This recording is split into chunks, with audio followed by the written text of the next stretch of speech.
Holden took her gently by the elbow, and she followed him out of the dining room back into the study where her bag still sat next to a chair. His brow was furrowed over his eyes, as though he was deep in thought, and it wasn't until he'd stood there for a moment on the large rug in the middle of the room that he turned to look at her again. "If you really want to make it up to me, then let me do a reading on you."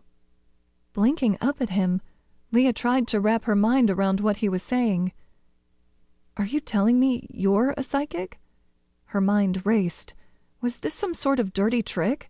Did he think she was a fraud and he was trying to expose her? She'd heard of those sorts of things before. "Not at all," he assured her. Holden took her hand in his, looking down at their fingers, and then took her other hand as well. They stood face to face, and when he raised his head to stare into her eyes, the room around them melted away.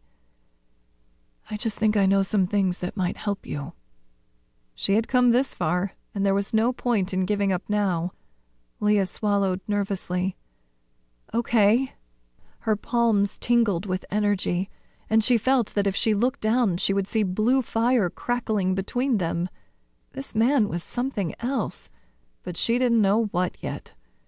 "You feel like the universe is trying to tell you something, but you aren't sure if you're hearing it correctly.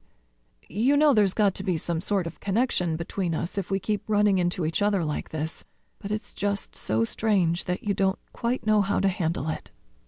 His voice was gentle and smooth, the whisper of a breeze through the trees in a forest.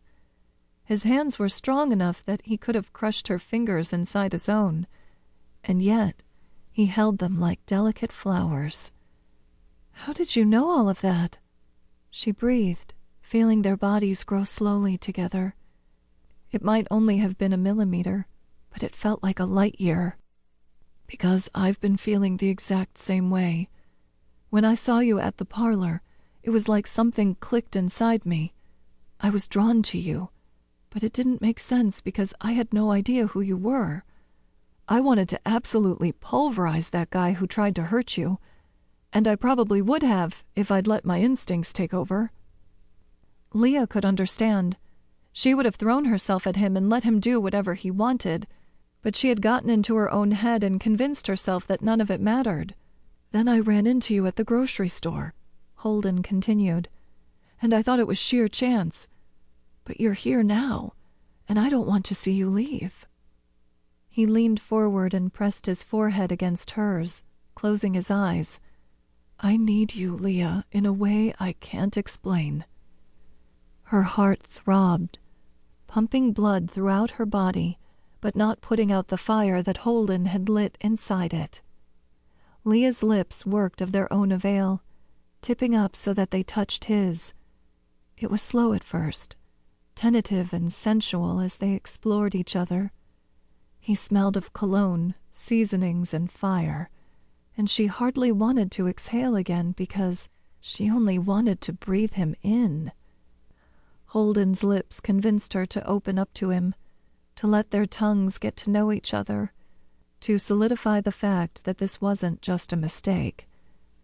His fingers moved from her hands to her hips, twining around her waist and pulling her close so that their bodies were pressed together. Leah could feel the hard muscles underneath his shirt, and she knew the urgency from his mouth was a reflection of her own. With her hands freed, she let them slowly travel up his arms to his firm shoulders before they curled in the ringlets of his hair.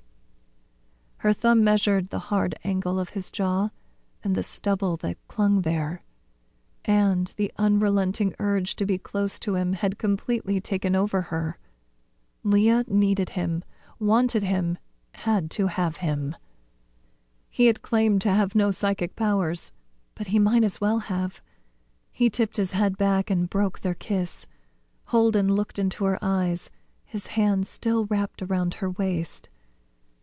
"Say you'll stay with me tonight," he whispered, his lips only a fraction of an inch away from hers.